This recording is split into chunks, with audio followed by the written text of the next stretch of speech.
अस्सलाम वालेकुम। तो हम एंगल प्रॉपर्टीज ऑफ सर्कल्स पढ़ रहे थे। तो let's move on to the next property. Property number 8 पढ़ेंगे आज। सही है। तो लेट्स से मेरे पास ये एक सर्कल है। ठीक है। और इस सर्कल से मैंने एक टेंजेंट ड्रॉ की इसके ऊपर, कुछ इस तरह।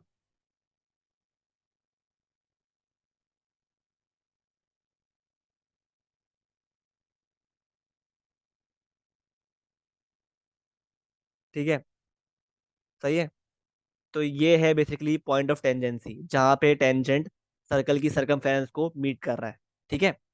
तो अगर मैं from the centre of a circle एक रेडियस ड्रॉ करता हूँ to this point of tangency, तो ये प्रॉपर्टी नंबर 8 कहती है कि the point where the radius and tangent intersect ना, उस पॉइंट पर जो एंगल फॉर्म होता है ना, वो होता है 90 डिग्री। ठीक है। ये प्रॉपर्टी नंबर 8 कहती है कि जहां पर रेडियस टेंजेंट से मिलती है ना, उस पॉइंट पे जो एंगल फॉर्म होता है उसको हम, वो होता है राइट एंगल। Right angle. सही है। तो ये बेसिकली आपका प्रॉपर्टी नंबर 8 है। आगे बढ़ते हैं टुवर्ड्स प्रॉपर्टी नंबर 9, जो कि कहती है कि if two tangents are drawn from the same point, the length of these tangents from the starting point till the point of tangency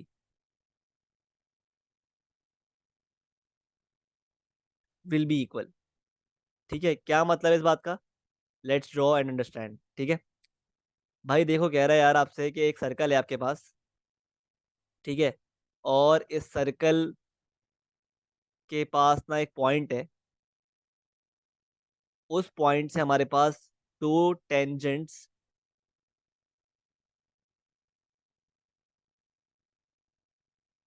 ठीक है।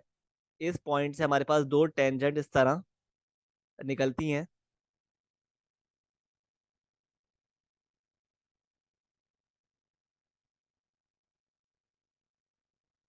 ठीक है। और ये रही पॉइंट ऑफ टेंडेंसीज। ठीक है। तो आपसे क्या बोल रहा है, बेसिकली कह रहा है कि यार क्या प्रॉपर्टी है कि ये रहा starting point of this tangents, जो कि कॉमन पॉइंट है। सही है। आपसे बोलता है यार कि अगर एक दो टेंजेंट्स एक कॉमन पॉइंट से निकलती हैं, तो क्या होता है, जो उनकी लेंथ होती है ना, from starting point till the point of tangency, वो क्या होती है, इक्वल। मतलब अगर ये लेंथ एक्स है, तो ये लेंथ भी क्या होगी, एक्स। मतलब अगर ये लेट से 12 है, तो ये भी क्या होगी, 12 सेंटीमीटर। ठीक है। तो ये है प्रॉपर्टी नंबर 8। सही है। और और क्या सीन है भाई? और प्रॉपर्टी नंबर 9 जो है ना, प्रॉपर्टी नंबर 9 जो है ना, वो भी साथ ही लिख लो इसके। प्रॉपर्टी नंबर 9 बोलती है आपसे यार कि अगर if two tangents, sorry, if a line, if a line is drawn from the centre, centre till the starting point, till the starting point of the tangents, that line will act as an angle bisector। ठीक है। क्या बोल रहा है कि अगर मेरे पास ये सेंटर है सर्कल का, इसी फिगर में, और अगर मैं इस सेंटर से सी से एक लाइन ड्रॉ करता हूं टिल दी स्टार्टिंग पॉइंट, कुछ इस तरह। सही है। तो ये लाइन है ना, ये लाइन, ब्लू लाइन, ये इस एंगल के लिए एज एन एंगल बाइसेक्टर काम करेगी। मतलब अगर मेरे पास लेट्स से ये पूरा एंगल था 60 डिग्री, तो ये एंगल क्या हो जाएगा और ये एंगल क्या हो जाएगा, ये हो जाएगा 30 डिग्री, और ये भी क्या हो जाएगा 30 डिग्री। तो ऐसा क्यों हुआ, क्योंकि इस लाइन ने, ब्लू लाइन ने इस एंगल को बाइसेक्ट कर दिया, सही है, जिसकी वजह से ये एंगल और ये एंगल क्या हो गए 30 डिग्री। सही है, तो ये है property number 9 of angle properties of circle. ठीक है, आई होप क्लियर है। सॉरी, ये प्रॉपर्टी नंबर 9 नहीं है, 10 है। ठीक है, 10 है, प्रॉपर्टी नंबर 10। ठीक है, जो कहती है कि अगर आप सेंटर से लाइन ड्रॉ करोगे टिल दी स्टार्टिंग पॉइंट, तो this line will act as an angle bisector. Similarly, ये जो एंगल है ना, ये वाला एंगल, अगर मैं सेंटर से रेडियस की तरफ लाइन ड्रॉ करता हूँ, तो ऑब्वियसली ये एंगल क्या होता है 90 डिग्री। अगर यहाँ पे ड्रॉ करता हूँ रेडियस, तो ये लाइन भी क्या हो जाएगी, ये एंगल भी क्या हो जाएगा 90 डिग्री। सही है, तो बेसिकली ये जो लाइन है ना, ब्लू लाइन, ये इस पूरे एंगल को भी ना बाइसेक्ट कर देगी। ठीक है, मतलब अगर ये लेट से, मतलब अगर ये एंगल वाई है, तो ये एंगल भी क्या हो जाएगा वाई। ठीक है, तो बेसिकली ये जो लाइन है ना, ब्लू लाइन, जो सेंटर से स्टार्टिंग पॉइंट को लिंक कर रही है, ये लाइन इस एंगल को भी बाइसेक्ट करती है और इस एंगल को भी बाइसेक्ट करती है। ठीक है, तो ये लाइन जो है, ये इस एंगल को भी बाइसेक्ट करती है और इस एंगल को भी बाइसेक्ट करती है। ठीक है, तो ये एक फिगर है प्रॉपर, ये बहुत इंपॉर्टेंट फिगर है, बहुत इंपॉर्टेंट रूल्स हैं जो अभी सिखाए हैं आपको मैंने, जो बताए हैं। ठीक है, इनको याद कर लो।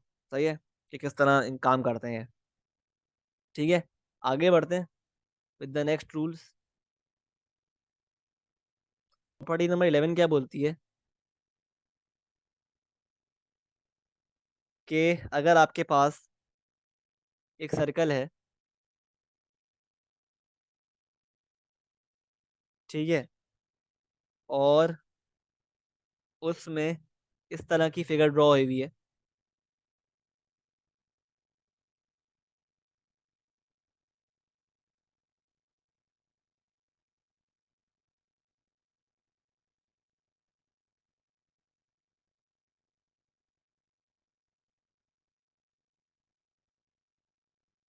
और ये जो ओ है, ये क्या है, सेंटर ऑफ द सर्कल है।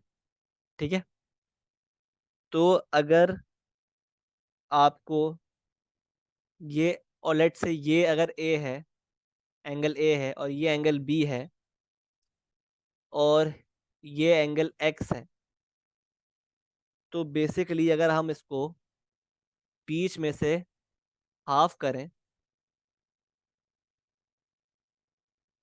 ठीक है, तो आप चेक कर रहे हो इस केस में, आप खुद देखो यार, कि ये भी रेडियस है और ये भी रेडियस है। ठीक है, तो ये ट्राइंगल जो है, ये बन गया है बेसिकली एक आइसोसेलेस ट्राइंगल। ठीक है, ये ट्राइंगल बन गया है एक आइसोसेलेस ट्राइंगल। तो अगर ये एंगल ए है, तो ये एंगल भी क्या हो जाएगा, एंगल ए। सही है, सिमिलरली अगर मैं बात करूं इस ट्राइंगल की, तो ये ट्राइंगल क्या है, ये भी है मेरे पास एक आइसोसेलेस ट्राइंगल। क्यों, क्योंकि इसकी ये लेंथ और ये लेंथ सेम है। ठीक है, तो अगर मेरे पास ये बी है, तो ये एंगल भी क्या हो जाएगा बी। प्लस मैं आई कैन से कि जो एंगल एक्स है ना, वो बराबर है ए प्लस बी के। ये है बेसिकली प्रॉपर्टी नंबर 11। ठीक है, मतलब अगर मेरे पास लेट से एक सर्कल बना हुआ है इस तरह, ठीक है, और ये बनी हुई फिगर इस तरह, और ये सेंटर है ओ। ठीक है, अब लेट से मेरे पास, मुझे क्या कहते हैं, ये एंगल दिया हुआ है 60 डिग्री, और ये एंगल दिया हुआ है एक्स, और ये एंगल दिया हुआ है 80। ठीक है, तो मुझे एक्स फाइंड करना है, तो किस तरह करूंगा मैं, मुझे पता है भाई ये 80 जो है ना, ये इसका इस एंगल का और इस एंगल का सम है। तो 80 बराबर है 60 प्लस एक्स के। ठीक है, तो एक्स क्या हो जाएगा, x will be equal to 80 minus 60, जो कि बराबर है 20 डिग्री। तो एक्स बराबर हो गया किसके, 20 डिग्री के। ठीक है, तो ये बेसिकली बताती है आपको property number 11 of the angle properties of circle. I hope यहाँ तक सब कुछ क्लियर है। तो ये थी आपकी last property of angle properties of circle. ठीक है।